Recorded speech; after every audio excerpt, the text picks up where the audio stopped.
بہت شکریہ جناب اسپیکر. جیسے کہ اس ایوان کو آگاہی ہے کہ پچھلے کچھ دنوں سے 27ویں میں موو کر لوں سر, موو کر دیجیے, میں موو کر کے بات کرتا ہوں. جی پھر بات کر لیجیے گا. Sir, I wish to move that the bill further to amend the Constitution of Islamic Republic of Pakistan, the Constitution 27th Amendment Bill 2025, as passed by Senate, be taken into consideration at once. جی salient features ذرا بتا دیجیے. جناب speaker, 26ویں آئینی ترمیم کے وقت کافی بحث مباحثے کے بعد اس ایوان میں موجود جو دو بڑی پولیٹیکل پارٹیز ہیں, انہوں نے چارٹر آف ڈیموکریسی میں قوم سے کیے گئے وعدے کے بارے میں کچھ ایڈجسٹمنٹس کی, جس میں سے ایک بنیادی نقطہ تھا آئینی عدالت کے قیام کا. اس وقت خیال یہ تھا کہ ترمیم جو ہے وہ مشاورت سے ہی ہونی چاہیے اور ہمیشہ آئین میں ترمیم جو ہے وہ لارجر کنسنسس ڈیولپ کر کے کی جاتی ہے. ہمارے اپوزیشن کے بیٹھے ہوئے دوستوں کو بھی جمعیت علماء اسلام کے سربراہ مولانا فضل الرحمان صاحب نے آن بورڈ رکھا, اور آپ سب کے علم میں ہے کہ ان کے کہنے پہ ہم نے آئینی عدالت کے قیام کی بجائے آئینی بینچز کے قیام پہ اتفاق کیا, اور پھر وہ ترمیم پاس ہوئی. اس کے علاوہ کچھ اور ترامیم بھی تھی اسی میں, جس میں جوڈیشل کمیشن کی جو حیت تھی اسے تبدیل کیا گیا, اور جو پارلیمان کا شروع سے یہ فیصلہ تھا کہ جو ججز اپوائنٹمنٹ ہے وہ دنیا بھر میں ایک لارجر کولیجیم کرتا ہے, جس میں جوڈیشری کے لوگ بھی ہوتے ہیں, ایگزیکٹو بھی ہوتی ہے, اور لیجسلیچر بھی ہونی چاہیے. یہی 18ویں ترمیم کا اصل مفہوم اور مقصد تھا. بہرکیف اسے ہم نے 19ویں ترمیم کے ذریعے کچھ وجوہات کی بنا پہ تبدیل کر دیا, اور پارلیمانی کمیٹی کو ہم نے انٹروڈیوس کروا دیا. پھر اس پارلیمانی کمیٹی میں 4 اپوزیشن اور 4 حکومتی اراکین بیٹھتے تھے. آپ نے دیکھا تاریخ میں کیا کیا ہوتا رہا کہ جب 8 کے 8 اراکین نے بھی کسی فیصلے کو مسترد یا تبدیل کیا جوڈیشل کمیشن کے, تو اس کو بھی ہوا میں اڑا دیا گیا. ایک سنگل جج صاحب ہائی کورٹ میں بیٹھ کے اس فیصلے کو, پارلیمان کے متفقہ فیصلے کو وہ تبدیل کرتے رہے. بہرکیف یہ ترمیم پاس ہوئی. بینچز پہ پھر یہاں سے اعتراض آئے اور جگہوں سے آئے کہ جی آپ نے جو عدالت کے اندر ایک ایسی عدالت بنا دی ہے, یہ نظام چلتا نظر نہیں آتا. کچھ معاملات تھے بھی سر کہ کئی دفعہ ایسے سینسٹیو آئینی معاملات آئے جو آگے بھی آتے رہیں گے کہ جو کوالٹی ٹائم تھا عدالت کا, وہ 5 یا 6% آئینی مقدمات عدالتی ٹائم اگر گنے تو 30 سے 40% لے گئے. دوبارہ بیٹھے سارے, اور یہ طے کیا گیا کہ جو لانگ سٹینڈنگ ایک ایشو ہے جو کہ 18ویں ترمیم میں بھی حل نہیں تھا ہو سکا, ایک انڈیپینڈنٹ آئینی عدالت کے قیام کا الگ سے, تو اس تجویز پہ ساروں کی رائے لی گئی. جو حلیف جماعتیں ہیں, پاکستان پیپلز پارٹی, ہمارے دیگر حلیف متحدہ قومی موومنٹ, استحکام پاکستان, بلوچستان عوامی پارٹی, ANP, پاکستان مسلم لیگ, ان سب رہنماؤں سے گاہے بگاہے انگیج کیا, اور فائنلی سر یہ کنسنسس ہوا کہ فیڈرل کانسٹیٹیوشن کورٹ جو ہے وہ قائم کر دی جائے. فیڈرل کانسٹیٹیوشن کورٹ کے جو خد و خال ہیں وہ میں آپ کے سامنے رکھ دیتا ہوں, جو اس بل کے ذریعے آج جو آپ کے سامنے پیش کیا گیا ہے. سینٹ آف پاکستان نے 2/3 اکثریت سے پاس کیا ہے. سر وہ وہی ہیں وہ بالکل وہی ہیں جو چارٹر آف ڈیموکریسی میں طے کیا گیا تھا, یعنی کہ ہم ایک فیڈریشن میں رہتے ہیں, فیڈریٹنگ یونٹس کی وہاں پہ نمائندگی ہوگی, برابر نمائندگی. اور جو دارالخلافہ ہے اسلام آباد ہائی کورٹ, وہ بھی ایک آئینی عدالت ہے, اس کو بھی نمائندگی دی گئی ہے اس میں۔ ایک تاثر یہ دیا گیا کہ شاید 184(3) کو جو کہ اوریجنل جورسڈکشن ہے آئین کے تحت سپریم کورٹ کی، ختم کر دیا گیا ہے، ختم نہیں کیا گیا، اس کو اسی صورت میں وفاقی آئینی عدالت کو سونپا گیا ہے، اور وہ جو پروویژن تھی اس کی پیرامیٹیریا پروویژن جو ہے وہ انٹروڈیوس کروائی گئی ہے آرٹیکل 175(b) کے بعد جو اس کی جورسڈکشن کے ہیں۔ ایک تبدیلی ضرور کی گئی ہے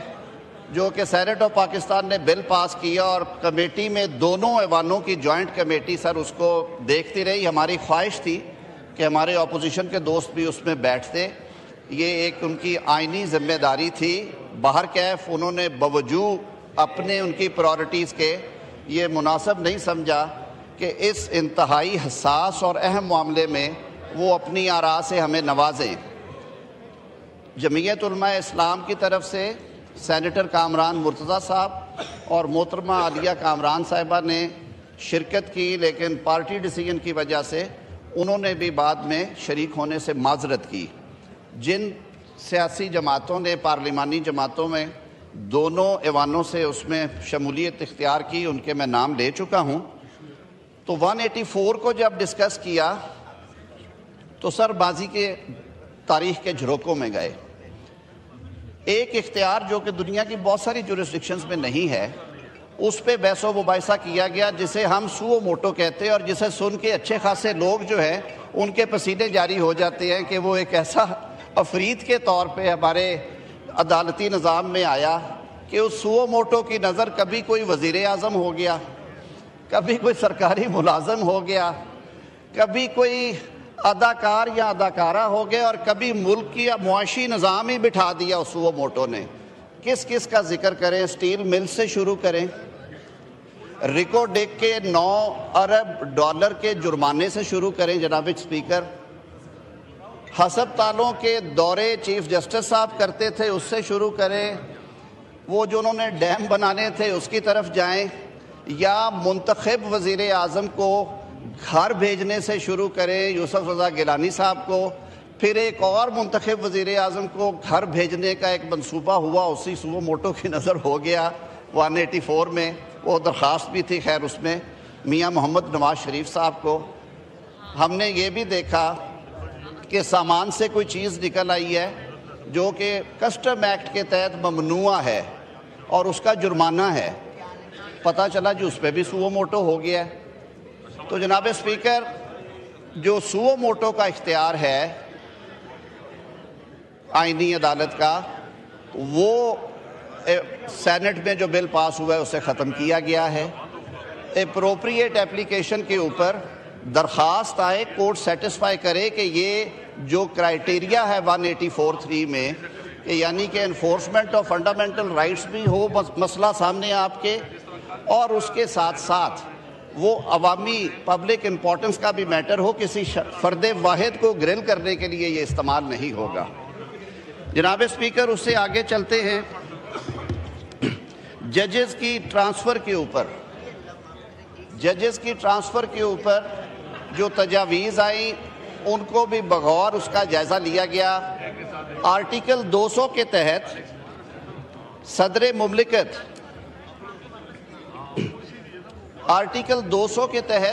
مملکت کسی بھی جج صاحب کا جو کہ ہائی کورٹ میں اپنے فرائض سر انجام دے رہے ہیں، ایک ہائی کورٹ سے دوسرے ہائی کورٹ میں تبادلہ تجویز کر سکتے تھے اور پھر اس پہ مناسب احکامات جاری کر سکتے تھے، پرووائڈڈ کہ جس جج کا تبادلہ ہونا ہے وہ کنسینٹ کرے، جس ہائی کورٹ سے انہوں نے جانا ہے اس ہائی کورٹ کے چیف جسٹس جو ہیں وہ کنکرنس دیں، جس ہائی کورٹ میں انہوں نے پہنچنا ہے یعنی جہاں ان کا تبادلہ کیا ہے وہاں کے چیف جسٹس صاحب کنکرنس دیں،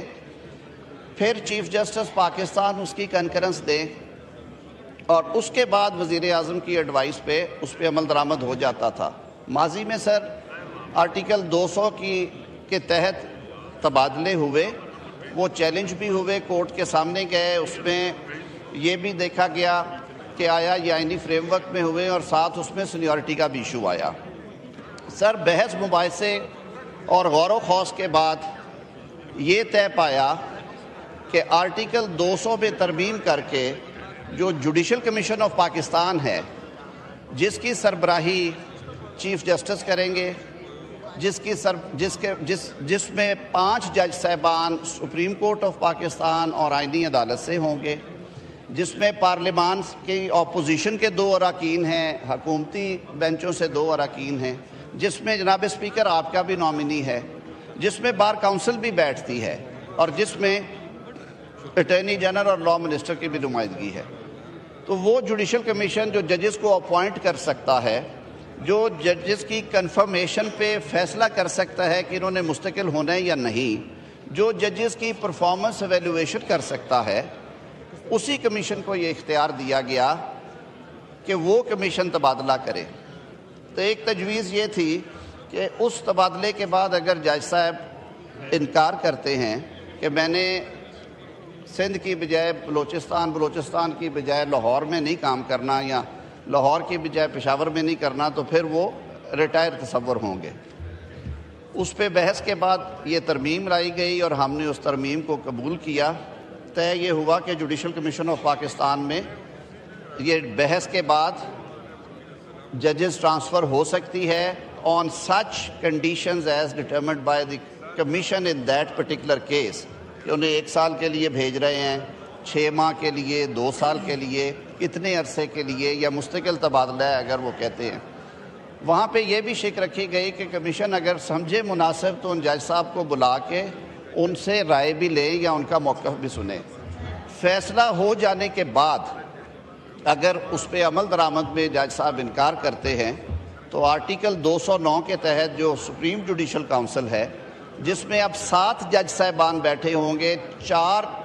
5 جج صاحبان اعلیٰ ترین عدالتوں سے، سپریم کورٹ آف پاکستان سے اور فیڈرل کانسٹیٹیوشنل کورٹ سے، اور 2 سینئر بورڈ چیف جسٹسز، تو پھر یہ معاملہ وہاں پہ جائے گا۔ وہ ایگزامن کریں گے کہ آیا جو جج ٹرانسفر ہوئے ہیں ان کا موقف درست ہے یا وہ درست نہیں ہے، اور اس صورت میں ان کے خلاف کارروائی ہو سکتی ہے۔ سر اسی طرح یہ معاملہ بھی تھا کہ جو دونوں عدالتیں، کیونکہ اب 2 عدالتیں ہیں ایپیکس لیول پہ، آئینی عدالت کے تقریباً وہی اختیارات ہیں جو کہ آئینی بینچز کو دیے گئے تھے، یعنی کہ آئین کے آرٹیکل 184 کے تحت جو اختیارات سپریم کورٹ کو حاصل تھے وہ ہم نے 26ویں ترمیم کے تحت دے دیے آئینی بینچز کو۔ وہ اختیار اب آئینی عدالت استعمال کرے گی۔ 186 کے کچھ اختیارات ہیں جب 2 صوبوں کے درمیان معاملہ ہے یا صدر مملکت ریفرنس بھیج دیتے ہیں کہ اس پہ رائے دیں، وہ معاملات ہیں۔ کچھ کیسز کی ٹرانسفر کے حوالے سے ہوتا ہے کہ ایک جگہ سے دوسری جگہ کئی دفعہ ضرورت ایسی پیش آتی ہے، تو وہ چیپٹر جو ہے، کچھ اختیارات جو ہیں وہ دے دیے گئے آئینی عدالت کو۔ اس کے علاوہ 199 آرٹیکل کے تحت جو ریٹ پٹیشنز ہوتی ہیں ہائی کورٹس میں، اس میں سے جو آرڈرز پاس کیے جاتے ہیں، جو احکامات جاری ہوتے ہیں، ان میں بھی سر ایک ہارمنی رہے سارے ملک میں، کیونکہ سندھ میں آئینی بینچز ہیں، باقی صوبوں نے ابھی تک نہیں بنائے۔ وہ جورسڈکشن بھی کنفر کر دی گئی آئینی عدالت کو۔ اس میں ایکسیپشنز رکھی گئی ہیں، جیسے فیملی یا رینٹ کے کیسز ہیں، اور یہ پرووائڈ کیا گیا ہے کہ such other category of cases جو کہ مجلس شورا پارلیمنٹ ڈٹرمن کرے بائی لا، کیونکہ سر یہ رکنے والا سلسلہ نہیں ہوتا، لا تو ایک لیونگ ڈاکیومنٹ، اس میں ٹائم کے ساتھ ساتھ ترامیم کی ضرورت پیش آتی ہے۔ اس کے علاوہ جتنے مقدمات ہیں جو آئین میں درج کر دی گئی کیٹیگریز، وہ سپریم کورٹ آف پاکستان ہی سنے گی۔ فوجداری مقدمات ہیں، دیوانی مقدمات ہیں، کمپنی کارپوریٹ کمرشل کے ہیں، ٹیکسیشن کے بہت سارے کیسز ہیں، وراثتوں کے کیسز ہیں۔ سر یہ وہ 60-62 ہزار مقدمے ہیں جو ساری دنیا میں سپریم کورٹ یا ہائی کورٹ سنتی ہے، اور وہ مقدمات جیسے میں نے پہلے عرض کیا، آئینی مقدمے آنے کی وجہ سے جو ہماری ہسٹری ہمیں بتاتی ہے کہ اعلیٰ عدالت کا، اعلیٰ ترین عدالت کا زیادہ تر وقت ہفتوں کے حساب سے سر فل کورٹس بیٹھتی رہی ہیں اس ملک میں، لارجر بینچ بیٹھتے رہے ہیں، اور وہ مہینوں مقدمے چلتے ہیں، اور باقی ساری دنیا کوئی ڈیرہ غازی خان سے، کوئی تربت سے، کوئی لورا لائی سے، کوئی کراچی سے، کوئی سکھر سے، کوئی خیبر پختونخوا کے بنو اور کوہاٹ سے آتا ہے اور وہ واپس لوٹ جاتا ہے۔ کہ جی بینچ اویلیبل نہیں ہے. وہ کیٹیگری آف کیسز جو میں نے بیان کی ہے سر وہ اب آئینی عدالت میں سنے جائیں گے. سپریم کورٹ آف پاکستان میں ہم یہ توقع رکھتے ہیں کہ عام آدمی کے مقدمات جو ہیں انہیں سننے کے لیے ان کے پاس مناسب وقت بھی ہوگا, انرجی بھی ہوگی. سر جو ہمارے موجودہ چیف جسٹس پاکستان ہیں وہ میں عرض کرتا ہوں وہ معاملہ کئی اور ہوا ہے. وہ اسی طرح سے کیونکہ وہ سینئر ہیں ان رینک تو وہی جوڈیشل کمیشن آف پاکستان کے سربراہ ہیں, وہی سپریم جوڈیشل کونسل کے سربراہ ہیں. فیصلہ اس کے مطابق یہ ہے کہ جو دیگر جن جگہوں پہ بھی وہ سربراہی کر رہے ہیں جیسے لا اینڈ جسٹس کمیشن ہے یا نیشنل پالیسی میکنگ ان کی جو کمیٹی ہے اس کے سربراہ موجودہ چیف جسٹس آف پاکستان یا آفریدی صاحب بھی رہیں گے. اور آئین میں یہ تجویز کر دیا گیا ہے کہ آئندہ کے لیے ان دونوں عدالتوں کے چیف جسٹس صاحبان میں سے جو سینئر ہوگا بائی وے آف سینیورٹی, اگر ایک دن اپوائنٹ ہوئے ہیں تو پھر by way of seniority the day they entered into office in the high court اور دا سپریم کورٹ, تو وہ اس کی سربراہی کیا کریں گے. ایک اور جو تجویز تھی اسی حوالے سے جو جوڈیشل کمیشن کی حیثیت تھی اس کے حوالے سے کہ جو 5 رکنی جو ججز کا جو پینل ہوگا, chief justice supreme court of Pakistan, chief justice federal constitutional court of Pakistan, اور دونوں عدالتوں کے سینئر پیونی اس کے رکن ہوں گے. 5ویں جج صاحب کا انتخاب وہ دونوں چیف جسٹس صاحبان رضامندی سے کریں گے. Please order in the house, اگر نہیں ہو آرڈر ان دی سکتی, house please lower your voices please. اگر نامینیشن نہیں ہو سکتی تو اس صورت میں معاملہ کمیشن کو سونپا جائے گا, وہ نامینیٹ کر دیں گے. سر یہ کچھ خد و خال ہیں اس کے جو کہ آئینی عدالت کے قیام کے بارے میں ہیں, جو کہ ججز ٹرانسفر کے بارے میں ہیں, جو جوڈیشل کمیشن آف پاکستان کی جو نئی حیثیت ہوگی اس کے بارے میں ہیں, اور جو یہ ابہام پیدا کیا جا رہا ہے کہ ان میں سے سینئر چیف جسٹس کون ہوں گے اس کو بھی یہاں پہ دیکھا گیا ہے اور اس کا حل دیا گیا ہے. اور جو اگر آپ یہ بل پاس کرتے ہیں اور یہ ترمیم آئین کا حصہ بنتی ہے 27ویں آئینی ترمیم, تو موجودہ چیف جسٹس پاکستان جسٹس یحییٰ آفریدی صاحب جو ہیں وہ ہی ان جو آئینی کمیشنز ہیں, ادارے ہیں, ان کی سربراہی کریں گے. اس کے علاوہ جناب اسپیکر, خیبر پختونخوا میں جو سینٹ کے انتخابات ہوئے تھے, سینٹ کے انتخابات میں تاخیر ہوئی جس کی وجوہات قانونی بھی تھی لیکن سیاسی زیادہ تھی کہ وہاں پہ جو منتخب ہوئے اراکین ان کو حلف دینے سے انکار کیا گیا, پھر کورٹ آرڈر آئے اس کے باوجود نہیں دیا گیا, پھر کنٹیمپٹ پٹیشنز آئیں. مین وائل معاملہ سپریم کورٹ آف پاکستان میں آ گیا اور وہاں یہ پینڈنگ رہا تقریباً 1 سال, تو 1 سال 2 ماہ کی تاخیر ہو گئی تھی. اب سر سینٹ جو ہے وہ ایک لیونگ انسٹیٹیوشن ہے, وہ تحلیل نہیں ہوتا سینٹ آف پاکستان, بلکہ ہر 3 سال کے بعد انتخابات کے ذریعے ایک نیا بیچ آف سینیٹرز آتا ہے تمام اکائیوں سے.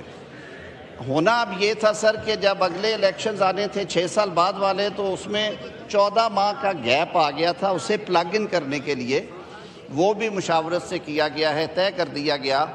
کہ جس ٹرم کے لیے آپ الیکٹ ہوئے 6 سال والی, اس میں اگر آپ تاخیر سے آ کے اوتھ لیتے ہیں یا الیکشن ہوتا ہے تو وہ وقفہ جو ٹائم ہے اس میں سے منہا کر دیا جائے گا.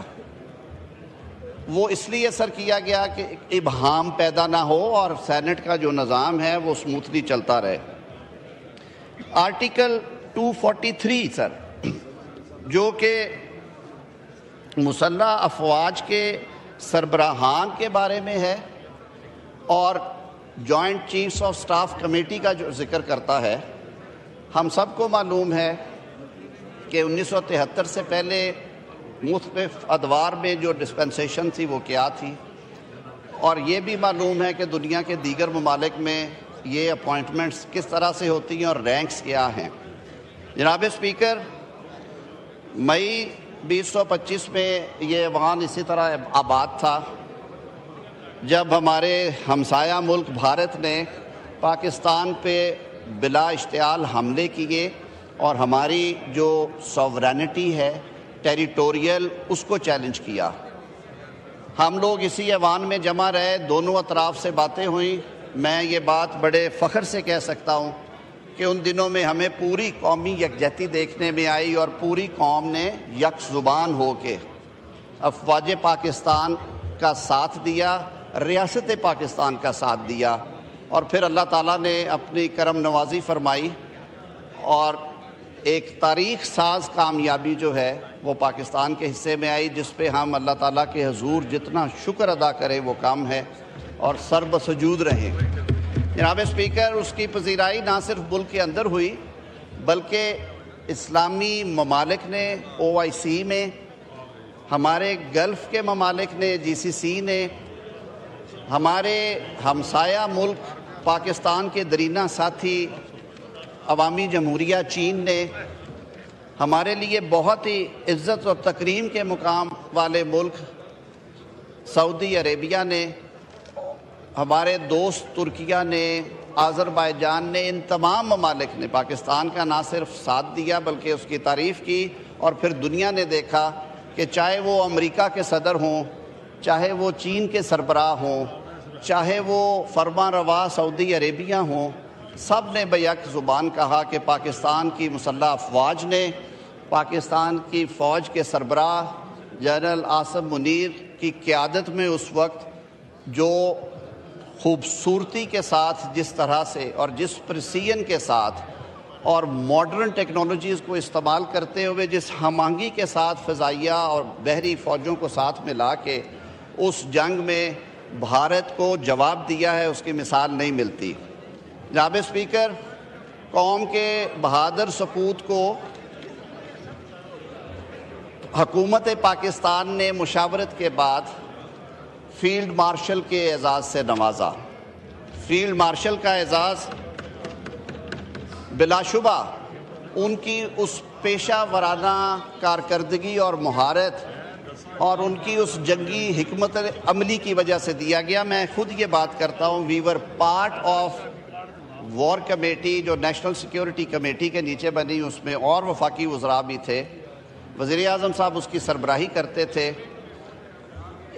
اس دفعہ دفاعی حلقوں سے یہ بات آئی کہ جی یہ کیونکہ حملہ ہونا ہی ہونا ہے، یہ جو سارا فالس فلیگ بنایا گیا تھا یہ ایک پلانٹ تھا پہلگام والا، تو آپ ایک کمیٹی قائم کریں اور تمام فیصلے ایک ٹیبل پہ بیٹھ کے ہونے چاہیے۔ اور پھر ان 15 یا 20 دنوں میں ہم نے خود دیکھا کہ جس مہارت کے ساتھ، خندہ پیشانی کے ساتھ، تحمل کے ساتھ فیصلے کیے گئے، ان کی بھی مثال نہیں ملتی۔ جناب اسپیکر، فیلڈ مارشل کا رینک لینے کے بعد ضروری سمجھا گیا کہ اس کو بھی اس لیگل ڈسپنسیشن میں اکنالج کیا جائے۔ سر، جہاں تک تو اپوائنٹمنٹ ہے چیف آف آرمی سٹاف کی فوج کے سربراہ کے طور پہ، وہ ریگولیٹ ہوتی ہے آرمی ایکٹ کے تحت، وہ اپوائنٹمنٹ کی جاتی ہے وزیر اعظم کی ایڈوائس پہ صدر مملکت کی جانب سے۔ فیلڈ مارشل جو ہے وہ رینک ہے سر، ایک 5 سٹار، جو کہ اور بھی بہت سارے ممالک میں ہیں اور ہمارے کامن ویلتھ کے جو ممالک ہیں ان میں بھی ہے۔ یہ اعزاز جو ہے یہ آپ کے ساتھ تاحیات رہتا ہے۔ اس کی اکنالجمنٹ میں اس میں یہ طے کر دیا گیا، اور ہم نے سر ماضی کے جھروکوں میں جب جھانکا ہے تو یہ بھی دیکھا ہے کہ ان اعلیٰ عہدوں پہ جو اپوائنٹمنٹس ہیں ان کو جب کبھی بھی ریووک کیا گیا اس کے اثرات کیا آئے ہیں۔ تو سر، پارلیمان ایک مقتدر ادارہ ہے، پاکستان کے عوام نے آئین پاکستان کے تحت آپ سب کو منتخب کر کے اس ایوان میں بھیجا، اور آپ ہی قائد ایوان کا انتخاب کرتے ہیں، اور آپ کی طاقت سے ہی قائد ایوان دیگر فیصلے کرتے ہیں۔ یہ پارلیمانی نظام ہے۔ پارلیمان کی جو سپریمیسی ہے اور دونوں ایوانوں کے جو فیصلوں کی طاقت ہے وہ بھی ہم کے سامنے ہے سر۔ آرٹیکل 243 میں یہ بھی طے کیا گیا کہ اگر آپ اپنے قومی ہیروز کو اس طرح کے ٹائٹل سے فیلڈ مارشل یا martial of the air force یا ایڈمرل آف دا فلیٹ بناتے ہیں تو پھر یہ اعزاز کسی فرد واحد کا اختیار نہیں ہوگا کہ وہ واپس لے رہا ہے. یہ تاحیات ہے. اگر ویلڈ گراؤنڈز ہیں جن کے اوپر آپ سمجھتے ہیں کہ یہ وڈرا ہونا چاہیے تو یہ استحقاق پارلیمان کو دیا گیا ہے. وہ جوائنٹ سٹنگ میں ووٹ کے ذریعے بحث مباحثے کے بعد یہ فیصلہ کریں گے. سر اسی طرح آرٹیکل 248 میں تجویز تھی کہ جو آپ کے صدر ہیں وہ چاہے آئل کے اس طرف بیٹھے ہوئوں کی طرف سے الیکٹ ہوں یا آئل کی اس طرف بیٹھے ہوئوں کی طرف سے الیکٹ ہوں، ان کا انتخاب پارلیمان کرتی ہے اور صوبائی اسمبلیاں کرتی ہیں. سر صدر مملکت جو ہیں وہ ریاست کی ایک سب سے بڑا آئینی عہدہ ہے اور دنیا جہان کے ممالک نے اس عہدے کو عزت اور تکریم سے نوازا ہے اور کچھ لیگل کانسٹیٹیوشنل امیونٹیز بھی دی ہیں. اس امیونٹی کو بھی سر تجویز کیا گیا ہے کہ یہ life time who after the retirement. یہ نہیں ہے کہ آج صدر صاحب گئے ہیں اور کل انہیں سمن آ رہا ہے میجسٹریٹ کا، پرسوں سمن آ رہا ہے سیشن عدالت کا، اس کے بعد فلاں کا، تھانے دار باہر کھڑا ہے. وہ چاہے ادھر سے الیکٹ ہوں یا ادھر سے ہوں، وہ اگر ریٹائر ہو گئے ہیں تو وہ امیونٹی رہے گی. اس میں ایکسیپشن ڈالی گئی ہے کمیٹی سٹیج پہ کہ اگر وہ دوبارہ پبلک آفس میں آتے ہیں تو وہ امیونٹی ویو ہو جائے گی. تو سر یہ وہ کچھ حد و خال ہیں جو کہ میں نے آپ کے سامنے رکھے ہیں. میری آپ سے گزارش ہوگی کہ ہم نے پوری کوشش کی ہے کہ مشاورت کے عمل کے ساتھ یہ کریں. ہم نے جلد بازی نہیں کی. جوائنٹ کمیٹی بٹھائی جس میں جتنی پارلیمان میں جماعتیں ہیں ماسوائے 2 یا 3 ہماری جو جماعتیں اپوزیشن بینچز پہ بیٹھتی ہیں ان کے پوری کوشش کی گئی کہ ساروں کا جو نقطہ نظر لیا جائے. سٹینڈنگ کمیٹی میں آنا آپ کے لیے بہت ضروری تھا. یہ فیصلہ آپ کا یا آپ کی قیادت کا تھا. سب احباب نے اس میں 3 روز تک ہم ریزی کرتے رہے. گھنٹوں کے سیشنز ہوئے اور یہ جو 5 ایریاز ہیں ان کو کور کر کے جو ترامیم لائی گئی وہ سینٹ کے سامنے رکھی گئی. سینٹ نے یہ منظور کیا ہے. یہ 59 کلازز ہیں. میرے بہت سارے وکلا دوست ہیں، ہمارے استاد بھی بیٹھے ہیں یہی ایوان میں. ان 59 میں سے سر کوئی 47-8 کے قریب کانسیکوینشل امینڈمنٹس ہیں جو آئینی عدالت کے قیام کی وجہ سے کرنا پڑی ہیں، کورسپونڈنگ پروویژنز جو ہیں. باقی جو فنڈامنٹلی میں نے عرض کر دی ہے یہ 5 چیزیں ہیں. میری یہ استدعا ہوگی جناب اسپیکر کہ یہ ایوان اس پہ سیر حاصل بحث کرے اور جب آپ سمجھیں کہ بحث مناسب بحث ہو چکی ہے کنکلوژن کے اوپر سر اس پہ ووٹ کیا جائے گا. آج آپ شروع کروائیں یہ سلسلہ. ہم یہاں پہ بیٹھے ہیں، میرے دیگر ساتھی وفاقی کابینہ سے بیٹھے ہیں، وہ ہم جواب دینے کے لیے تیار ہیں. میں ایک بار پھر حکومت کی جو اتحادی جماعتیں ہیں، پاکستان پیپلز پارٹی، متحدہ قومی موومنٹ، استحکام پاکستان پارٹی، بلوچستان عوامی پارٹی، عوامی نیشنل پارٹی، پاکستان مسلم لیگ، چودھری صالح حسین صاحب ہیں، جناب اعجاز الحق صاحب ہیں، سب دوستوں کا اگر میں کچھ بھول رہا ہوں تو وہ بھی مجھے یاد کرا دیا جائے، میں اس کی معافی چاہوں گا. ان سب دوستوں کے شکر گزار ہیں کہ انہوں نے ہر وقت میں نے ان کا بلوچستان عوامی پارٹی کا ذکر کیا ہے، انہوں نے ہماری رہنمائی بھی فرمائی اور ہماری معاونت بھی کی. میں آخری بات یہ کروں گا، میری یہ استدعا ہوگی اپوزیشن کے دوستوں سے کہ آپ نے آج جس تحمل کے ساتھ اس کے خد و خال سنے ہیں یہی بردباری اور تحمل نظر آنا چاہیے سر آئل کی دونوں طرف. ہم ایک دوسرے کو سنیں، ایک دوسرے کی تصحیح کریں، جو جائز بات ہے اس پہ دوبارہ سر جوڑ کے بیٹھے اور اس عمل کو آگے چلائیں. بہت شکریہ. جی شکریہ لاء منسٹر صاحب.